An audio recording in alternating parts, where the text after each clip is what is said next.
baby when I was like 13 years old. I got pregnant at the age of 15, and I didn't use with my first pregnancy, nor my second pregnancy, but my third pregnancy, I did. And you know, I can't say that I had a thought to say, should I use or shouldn't I use?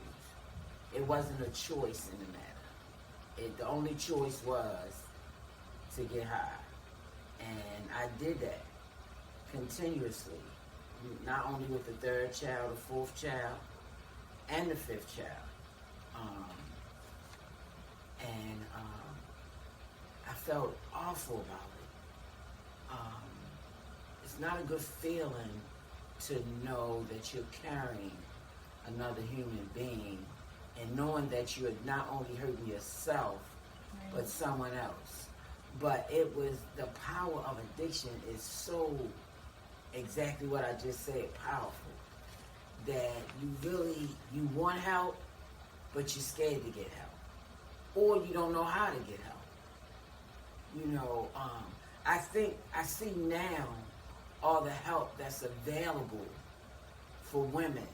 Not only just for women, women that are pregnant, men, you know, that was unheard of when I was pregnant. I can recall having one of my kids and being in that hospital room and the nurse coming in and me not knowing all about addiction at all and seeing my baby in withdrawals and shaking and asking that nurse what's wrong with my baby, and the response that she gave me, I didn't ask her any more questions. What was her response? Her response was probably from all of that cocaine that you smoked.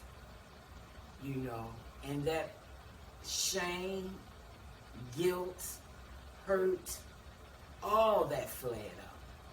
You know, it is very important for anyone that's working in this profession, in the hospitals, clinics, compassion, empathy. I can't say that enough. You know, like I said, my goal is to not run people back out the door. The goal is to welcome. If I can say that if somebody would have shown compassion, I can't say what my choices would have been then, but just a little bit to say, you're going to be okay. Yeah. We're going to work this out.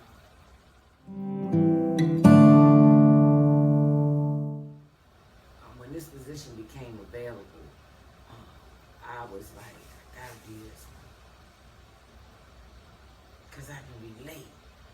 I can walk in a room and I know, you know, and I hug my patients. You know what I mean? Let them know you ain't by yourself. You know, and for them to be able to, you know, it's hard for us sometimes to even to talk or feel. Mm-hmm.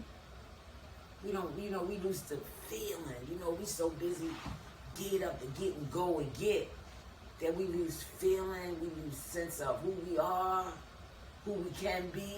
Yeah. You know, and to walk in the room and let them know, look, what we gonna do? What do you want to do? It ain't about what I want for them. I could want a whole lot for them. I'll map it out.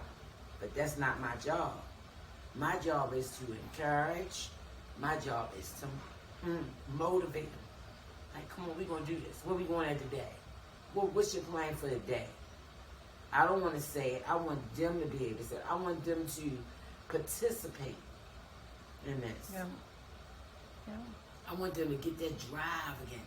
And once they get that drive, I call, do a follow-up call, and it's like, Miss Brenda, I got 2 days. I got a week. Miss Brenda, I got 6 months. And the joy that it brings me, you know, somebody trying. Mm-hmm. And not only that, I am a willing participant in helping them. You know, You know, I keep it 100, and I always tell all my patients when I first introduce myself, let them know who I am. You know, I tell them, listen, if you be real with me, I'm gonna be real with you. But if you don't come clean with me, I'm not gonna be able to get you the help that you need. Yeah. And I think that's the icebreaker. You know, I think how you present yourself, how you deliver. You know, I can't go in being hard on somebody that's done beat themselves up so bad. You know, they need somebody genuine. You know, oh dang, I might be able to trust this lady. This lady might be able to help me. Mm-hmm. You know, so that's how I just keep it real with them. And in doing that, they do the same with me. Yeah. Okay, so you have pregnant people who are using, and you have parents who are using, right? So for the people that's pregnant, right, I can relate, right? For the people that's parenting and using, I can relate, right? So the scenario in both of them is they can't believe that me, you was an addict. The whole thing is to just give them a shot of hope. It gotta be something, and that something that they said, something that they have done, something to inspire them to say, I might be able to do this. I might be able to do this. And you are that example. You are that living, breathing example that it can be done. Absolutely. It gotta be. Hi. It's something in what they said, their response to something. That's why listening is so important. I don't have to do a whole lot of talking. Right. You know, all I got to do is say a few things and allow them to open up. You know, this, man, I'm telling you, this process and this program that has been established here at Next Star has been like, yes. You know, I really like my job. Good job. You know, I like my job. I get emotional a lot because I be feeling them. You know, I feel these ladies. That's why it's so important. And not only the hospitals, though, Heather, there's other places out there that can use Project Heart.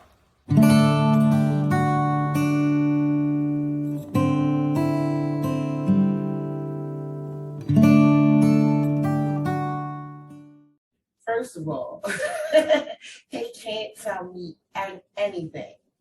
They can't tell me anything. I've been there. I've done that. You can't just straight up lie to me.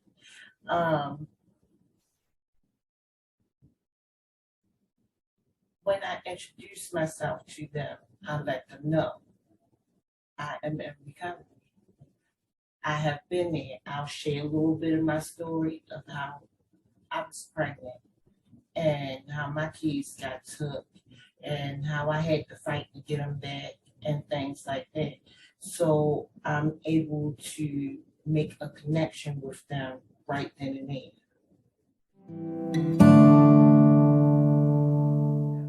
I don't sugarcoat anything. I try to be as real as I possibly can with them. I'm not going to lie to them. Well, you know what happened to get you to this point. Now, let me help you figure out what you need to do to get past this point. I just try to be as truthful and honest as I can with them.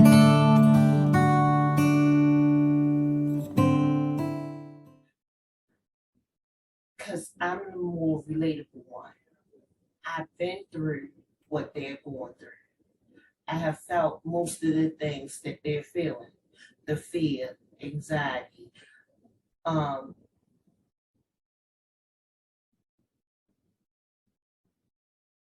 So I'm relatable. I'm more on their level than not. Mhm. So that's where I think they could lie to the doctors. If they not drawing blood or testing yours, they can say what they want to say. You know, it's not that easy to lie to me. I don't have to take blood and I don't have to test your urine.